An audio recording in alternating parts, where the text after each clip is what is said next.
आप सभी को बैकुंठ चतुर्दशी की हार्दिक शुभकामनाएं।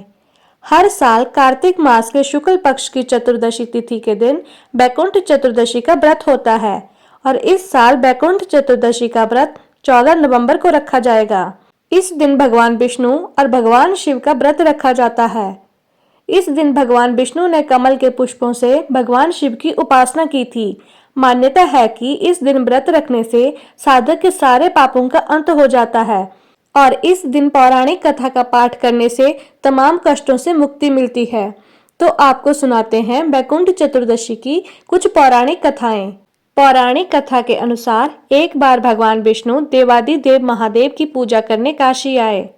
मणिकर्णिका घाट पर स्नान करने के बाद उन्होंने 1000 कमल पुष्पों से भगवान विश्वनाथ की पूजा करने का निश्चय किया। दीक्षा के बाद जब वे पूजा करने लगे तब भगवान शिव ने उनकी भक्ति की परीक्षा लेने के लिए एक कमल का पुष्प गायब कर दिया।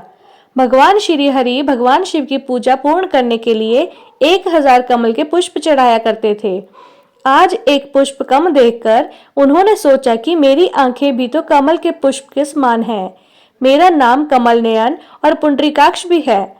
यह सोचकर भगवान विष्णु ने अपना एक नेत्र देवादिदेव महादेव को अर्पित कर दिया। भगवान विष्णु की ऐसी अपार भक्ति से प्रसन्न होकर देवादिदेव महादेव प्रकट हुए और बोले, हे विष्णु, संसार में आपके समान मेरा दूसरा कोई भक्त नहीं है। आज की कार्तिक शुक्ल चतुर्दशी अब बैकुंठ चतुर्दशी कहलाएगी और इस दिन जो व्रत करके सबसे पहले आपको प्रणाम करेगा उसे बैकुंठ लोक की प्राप्ति होगी।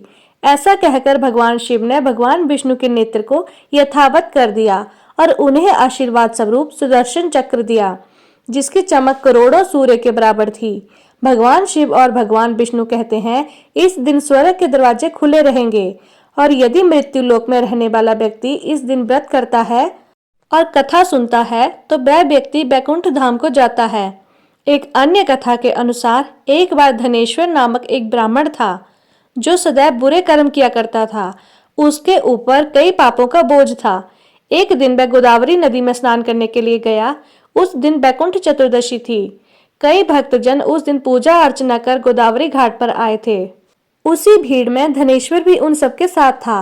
इस प्रकार पवित्र तिथि पर उन श्रद्धालुओं के स्पर्श और स्नान करने के कारण धनेश्वर को भी पुण्य मिल गया और उसकी मृत्यु हुई। तब उसे यमराज लेकर गए और नरक में भेज दिया। जब भगवान विष्णु ने कहा कि यह बहुत पापी है, परंतु इसने बैकुंठ चतुर्दशी के दिन गोदावरी स्नान किया और श्रद्धालुओं के पुण्य के कारण इसके सभी पाप नष्ट हो चुके हैं, इसलिए इसे बैकुंठ धाम मिलेगा। अतः धनेश्वर को बैकुंठ धाम की प्राप्ति हुई। आज के दिन ही भगवान शिव सृष्टि के पालन का कार्यभार पुनः भगवान विष्णु को सौंप आज के ही दिन भगवान शिव सृष्टि के पालन का कार्यभार पुनः भगवान विष्णु को सौंपते हैं। इसलिए इस दिन को हरिहर मिलन भी कहा जाता है। भगवान विष्णु जो कि 4 महीने की योग निद्रा के दौरान भगवान शिव को सृष्टि के संहार के अलावा सृष्टि के पालन का भी कार्यभार सौंपते हैं और बैकुंठ चतुर्दशी के शुभ अवसर पर ही भगवान शिव भगवान विष्णु को यह कार्यभार पुनः सौंपते हैं। अगर यह वीडियो आपको पसंद आई हो तो इसे लाइक करें और हमारे चैनल को सब्सक्राइब करें। धन्यवाद।